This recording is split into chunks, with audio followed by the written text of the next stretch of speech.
Oi gente, tudo bem com vocês? Eu sou a Maísa Barbosa, esse é o canal Trama Literária e hoje a gente fala sobre antifeminismo online, ou mais especificamente a gente fala sobre o MGTOW, que é uma espécie de um estilo de vida no qual os homens querem seguir seu caminho de modo independente, e independente quer dizer sem mulheres. A gente pode traduzir aí MGTOW ao pé da letra como sendo homens que querem seguir seu próprio caminho sem a presença ou com a mínima presença possível de mulheres. A gente vai falar bastante sobre isso, mas antes da gente conversar, deixa a sua inscrição, ativa as notificações, curte o vídeo e a gente vai conversando.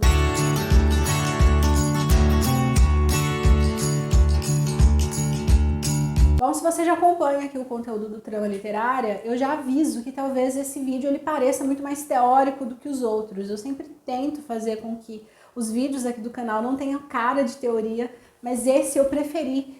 Decidi dar um tom mais teórico para ele, mais acadêmico, justamente porque eu li muita coisa sobre isso, sobre o tema, e para a gente também não fugir, não discutir no nível de senso comum, a gente vai falando aí, pautando a nossa discussão nos textos e nos materiais acadêmicos que a gente tenha sobre isso. Por conta disso, eu vou deixar aqui nos comentários alguns materiais que foram base para a construção desse vídeo. Boa parte desses materiais, infelizmente, a gente tem somente em inglês, mas de qualquer maneira estão aqui os referenciais que eu usei para a gente conversar sobre esse tema aqui tão importante. O antifeminismo ele não é um movimento que surge agora, que surge com o advento da internet. Falamos sobre isso no outro vídeo que a gente pincelou mais ou menos esse tema, ainda que de modo muito superficial.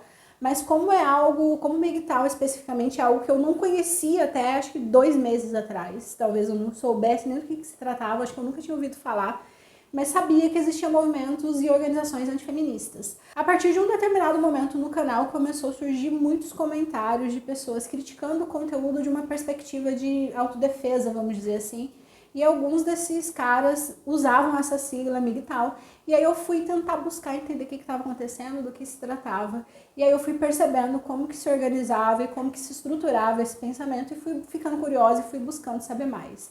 A gente fala então sobre isso, que é uma espécie de antifeminismo. Eles não têm somente essa pauta, ou talvez essa nem seja a pauta central deles, mas de qualquer maneira, quando a gente fala do MGTOW, a gente fala de algo, de uma ação ou de um gesto que seja necessariamente antifeminista. Por consequência, eu digo que o MGTOW é também um pensamento anticientífico. Se a gente for entender ciência de modo amplo, a gente pode entender também como um pensamento que se opõe ou que busca questionar o que a gente chama de pensamento reificado, que é um conceito aí do Moscovitch.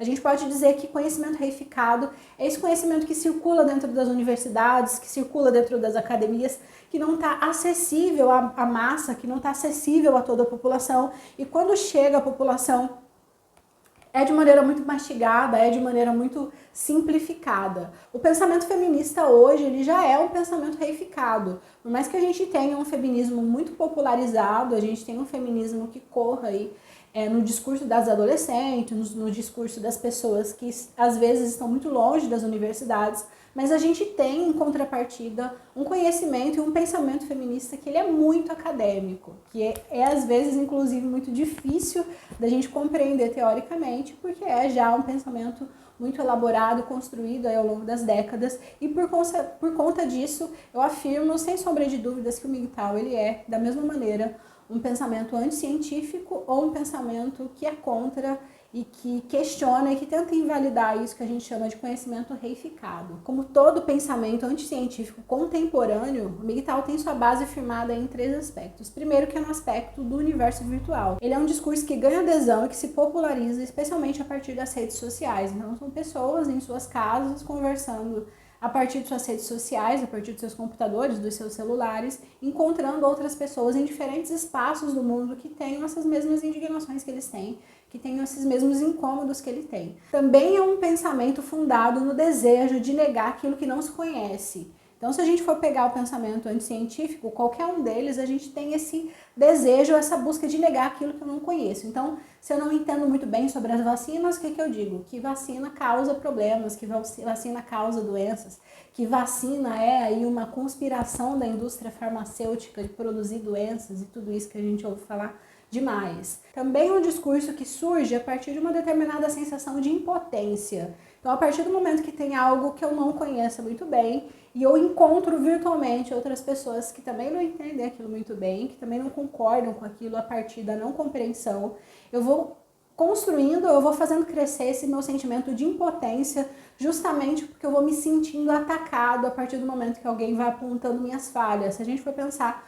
no discurso antifeminista e no MGTOW por consequência, a partir do momento que eu vejo mulheres levantando sua voz e eu vejo mulheres agindo em prol da defesa dos seus direitos e aquilo me incomoda porque aquilo realmente faz com que eu perca poder necessariamente, então aquilo vai me dando uma sensação de impotência que vai fazendo com que eu tenha um determinado desejo de reagir. No outro vídeo que eu meio que pincelei sobre esse tema, nem chegamos a falar sobre isso especificamente, a gente vai ter vários comentários de homens dizendo que esse seu desejo, essa sua identificação comigo e tal, vem justamente dessa questão de se sentir atacado pelo feminismo, de se sentir atacado pelas feministas, de se sentir atacado por um discurso que vem crescendo e que vem realmente fazendo com que esses homens percam espaço.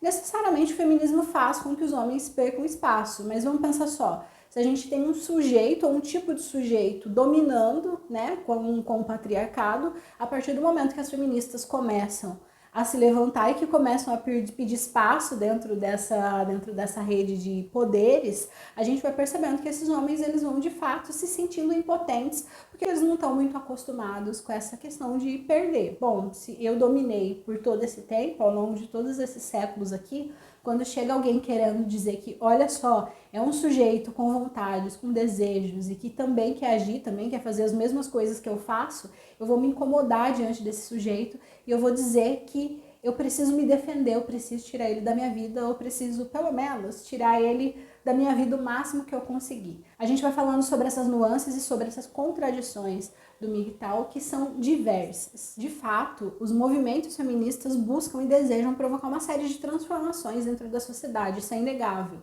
E a partir do momento que esses sujeitos que cresceram e que foram socializados para terem um lugar de privilégio dentro da sociedade, a partir do momento que esses sujeitos, se a gente for pensar em homens de 40, 50 anos, a partir do momento que esses sujeitos percebem que eles estão realmente perdendo esse lugar de poder na sociedade, porque não tem nenhuma razão para eles continuarem tendo esse espaço de privilégio, eles começam então a perceber que tem um outro sujeito se levantando aí. Então, esse sujeito que foi socializado para servir o homem, esse sujeito que foi socializado para ser a guardiã da família e a cuidadora e a protetora da família, do marido e dos filhos, essa mulher que foi educada para esse lugar de subordinação, a partir do momento que esse sujeito vai percebendo que, opa, pera lá, esse sujeito está requerendo seus direitos aqui também, como assim?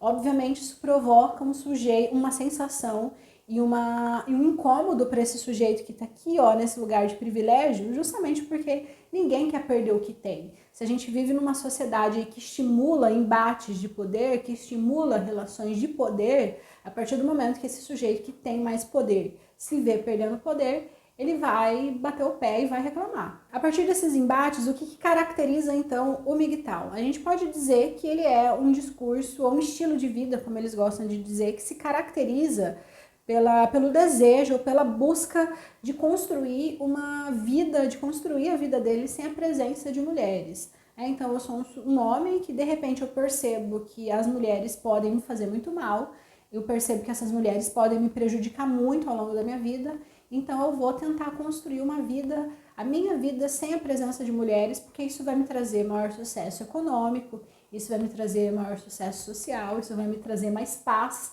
Então, a partir do momento que esse sujeito anula a mulher da vida dele, parece que a vida dele vai ficar muito mais fácil.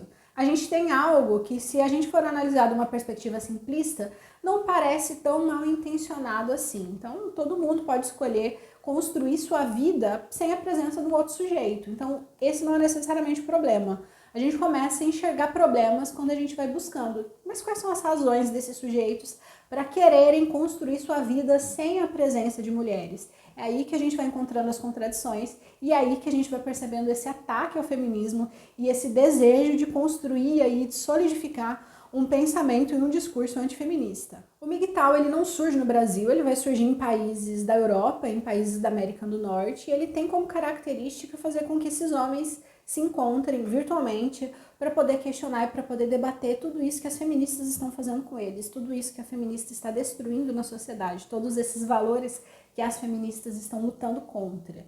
Então a gente tem aí, majoritariamente, homens brancos, héteros. Se a gente for olhar da perspectiva desses países mais desenvolvidos, que é onde o MGTOW vai surgir, são homens de classe média alta, então são homens já privilegiados dentro da sociedade, e isso é muito sintomático. Então são homens que são privilegiados aí por uma série de fatores, são brancos, são héteros, pertencem a classes sociais mais elevadas, e esses homens, não só das mulheres, eles vão se sentindo atacados pela sociedade ou pelos grupos de resistência e de diferentes perspectivas. A gente pega então esse discurso que é muito reacionário e a gente vai percebendo que ele vai surgir junto a outros discursos. Tenho certeza que você já ouviu aquela frase ou aquele pessoal que começa a falar por hashtag alguma coisa como orgulho hétero a partir da hashtag orgulho gay. Então, a partir do momento que a gente vê esses grupos se levantando, esses grupos que são minorizados, esses grupos que são oprimidos, a partir do momento que a gente vê esses grupos se levantando e querendo seus direitos, querendo seus poderes dentro de uma sociedade que se funda em relações de poder, a partir do momento que eu vejo esses grupos que sempre foram minorizados requerendo seus poderes, eu falo, não, ninguém brinca, que a bola é minha, eu sou o dono da bola. Então a gente vai ter aí vários homens que se levantam contra o movimento feminista, contra os movimentos antirracistas, que vai falar que racismo é mimimi, que racismo é frescura, que racismo não existe no Brasil, por exemplo.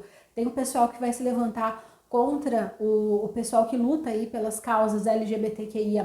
Então a gente tem esses grupos de resistência e a gente tem aqui esses grupos de poder que estão combatendo e que estão querendo impedir, suprimir o discurso desse pessoal que está se levantando aí contra estruturas que são opressivas e que já são antigas demais, que já deveriam ter caído faz tempo. Em relação ao discurso feminista especificamente e aos ataques aos movimentos feministas, se a gente vai pegando o discurso desse pessoal, a gente vai percebendo que tem um forte fundamento religioso. Então, o que ajuda, né? Se a gente for pensar, o que ajuda a solidificar, o que ajuda a dar força para o patriarcado dentro aqui do Brasil, por exemplo, são as religiões e mais especificamente são as religiões aí cristãs. Então, quando eu tenho lá na Bíblia que a Eva vem da costela do Adão, eu tenho algo aí que quer dizer alguma coisa. Quando eu tenho aquela frasezinha, como é que de que a mulher é o pescoço e o homem é a cabeça da casa. Então a gente tem uma estrutura aí que ela é patriarcal e que ela reforça um lugar de submissão da mulher e que quando a mulher quer dizer que não, eu não caibo mais nesse lugar de submissão, os homens vão falar assim, mas tá na Bíblia, como assim? Você tá querendo questionar a Bíblia? Você tá indo contra a Bíblia? Você tá querendo dizer que a Bíblia tá errada? Que as palavras de Deus estão erradas?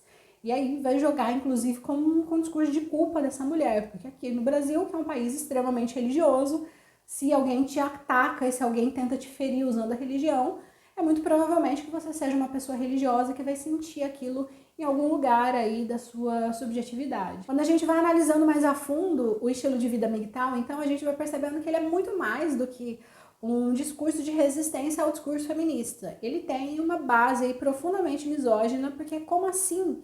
Eu quero decidir onde e quando eu convivo com o outro sujeito, quando que o outro pode participar da minha vida e quando não pode, e quais critérios que o outro tem que, quais são as atribuições que o outro tem que ter para poder participar da minha vida. Então é muito poder que você acha que você tem, sendo que você não tem. Então pera lá, você quer decidir se o outro participa da sua vida, quando participa da sua vida, sobre quais critérios, e o outro, é como se o outro tivesse profundamente desejoso de participar tanto assim da sua vida que você deve ser uma pessoa tão interessante que você fala, não, pera lá, eu tenho que pôr normas aqui, tenho que pôr regras, senão o negócio fica bagunçado demais. Então o antifeminismo e o MGTOW, ele tem uma base e uma raiz profundamente misógina, ainda que muitos deles vão dizer que não e tentar defender que não. O MGTOW, ele também nega o conhecimento reificado e se opõe ao conhecimento reificado / pensamento científico, também porque ele tenta negar os dados e as estatísticas que a gente usa aí para mensurar os dados da violência. Então, se a gente pega aí no Brasil o mapa da violência, que é a principal ferramenta para a gente saber quais são as condições da violência aqui no Brasil, qual é o homem que sofre mais violência, qual que é a mulher que sofre mais violência, de que maneira que essas violências acontecem em diferentes lugares do Brasil, a gente vai pegar o discurso do MGTOW e a gente pode usar esse discurso para poder falar, não, tudo isso aqui é uma grande invenção. Isso aqui é uma grande narrativa. A gente pode dizer aí, muitos deles vão dizer que na verdade não existe tanto assédio assim quanto as feministas dizem, não existe tanto estupro assim quanto as feministas dizem. O que há, na verdade, são muitas feministas mentindo para poder o quê? Culpabilizar os homens. Então, quando mulheres sofrem assédio na cabeça dele, quando uma mulher denuncia o assédio na cabeça deles, é muito mais provável que essa mulher esteja mentindo do que ela ter realmente sofrido aquele assédio, porque o feminismo causa essa ferida aí no modo de pensar das mulheres, causa essa ruptura e faz com que mulheres que seriam mulheres muito boas e muito educadas e muito gentis com os homens, na verdade elas estão sendo corrompidas pelo discurso feminista, porque esse discurso feminista faz com que todos os valores muito bons e muito legais e muito justos e democráticos que a gente tem dentro da sociedade, de repente comecem a ruir por causa desse movimento feminista. Um outro argumento que eles vão usar muito é o fato de que eles acham que a mulher é muito protegida pelo Estado. Olha só, caso você seja mulher e você em algum momento não tenha se sentido protegida pelo Estado, na verdade o problema às vezes é com você, segundo o pessoal do MGTOW, porque na verdade a gente tem um Estado que protege demais a mulher segundo o pensamento deles. Inclusive, eles vão usar a expressão que as mulheres são casadas com o Estado para dizer que essas mulheres são tão protegidas pelo Estado, olha só, essas leis são tão misândricas que na verdade sobra pouca coisa para o homem, sobra pouco privilégio para o homem, enquanto que as mulheres aí estão nadando solto, estão nadando livres nesse mar de leis que nos protegem e que nos dão apoio, que nos dão suporte. Por exemplo, eles são profundamente contra quando as mulheres, no divórcio, as mulheres ficam aí com metade dos bens. Então, como assim? Se é o cara que construiu todo esse patrimônio, se é o cara que construiu todos esses bens que a família tem, a mulher não deveria ter direito a ficar com metade desses bens aí no regime tradicional de comunhão de bens, de partilha de bens. Então, ele desconsidera o trabalho que a mulher executa, mesmo que seja trabalho doméstico dentro de casa, isso é um trabalho. Então, desconsidera-se o trabalho e a atuação dentro da mulher da família para dizer que não, era o homem que deveria ficar com esses bens todos aí. Da mesma maneira, eles vão dizer que há um processo aí muito grande de alienação parental e que esse processo de alienação parental é inclusive muito maior do que os processos de abandono de crianças por parte dos pais. Então, olha só, a partir do momento que há o divórcio, se esse casal tem filhos, a mulher vai fazer a cabeça dessa criança contra esse homem, como se esse homem fosse perfeito. E essa mulher, ela busca destruir tanto essa imagem dele, que a criança fica com uma visão deturpada aí do pai. Mas acho que a pauta mais delicada e a pauta mais misógina do MGTOW é em relação à prostituição. Então, o que eles estabelecem? Que o ideal é que eles, o pessoal que segue aí o MGTOW, que segue esse estilo de vida, o ideal é que eles não se relacionem com mulheres, mas pode acontecer deles caírem em tentação e deles ficarem profundamente interessados em uma determinada mulher ou sentirem os desejos do corpo. E se isso acontecer, o que eles têm que fazer? Procurar prostitutas. Se eles, de repente, não se satisfazerem com uma prostituta e realmente eles quiserem casar, esse casamento ele tem que atender alguns critérios. Você não pode casar com mulheres que já tenham filhos. Imagina só, você vai querer educar o filho de um outro cara, né? Você que é esse sujeito tão poderoso e tão munido de qualidades, você que deve ser tão interessante, como assim você vai criar o filho de uma outra pessoa, ajudar a criar o filho de uma outra pessoa? Na medida do possível, você também não pode engravidar mulher nenhuma, então como assim? Você vai constituir uma vida, uma família, ter filhos com mulheres, esses seres tão desprezíveis e vis e traiçoeiros. A gente vai percebendo que eles colocam a mulher nesse lugar de ser a eterna Eva. Então somos a eterna Eva. A gente está sempre tentando manipular aí, a gente está sempre tentando enganar os homens, a gente está sempre tentando persuadir e dissuadir o que os homens têm de tão bom e tão positivo, como se os homens fossem sujeitos inocentes que acabam caindo em tentação e o melhor que eles têm para fazer é ficar longe das mulheres. Mas quando não, aí a gente viu uma objetificação extrema aí acontecendo, que é, bom, se contenta com prostituta, mas se você não se contentar com prostituta, vai tentar casar aí com uma mulher que não tenha filho, e quando você conseguir, por favor, não engravide essa mulher com a qual você estiver se relacionando. Curiosamente, a gente volta aí para a pauta do discurso do MGTOW ser um discurso de impotência, a gente volta aí para quando esses discursos começam a ganhar mais força. Os movimentos antifeministas ou os discursos antifeministas, eles começam a ganhar força especificamente na década de 70, com o advento aí, ou com a popularização das pílulas anticoncepcionais. Então vamos pensar aí uma mulher que antes antes da pílula anticoncepcional, em sociedades extremamente moralistas e religiosas, essa mulher ela não podia ter relações antes do casamento, porque ela não poderia de jeito nenhum aparecer grávida. Ela também não poderia ter relacionamento com diversos parceiros, porque vai que ela engravida e não sabe de quem que é o pai, por exemplo. Então, isso contaria muito contra a moral dessa mulher. Se essa mulher já tivesse casada, deu uma queda na luz aqui. Se essa mulher já tivesse casada, ela também não poderia ter relacionamentos fora do casamento, porque imagina se ela engravida de um outro cara e traz esse filho para casa, e temos aí uma série de problemas que pode advir aí disso para a mulher numa sociedade que tem uma tendência aí para crimes contra a honra.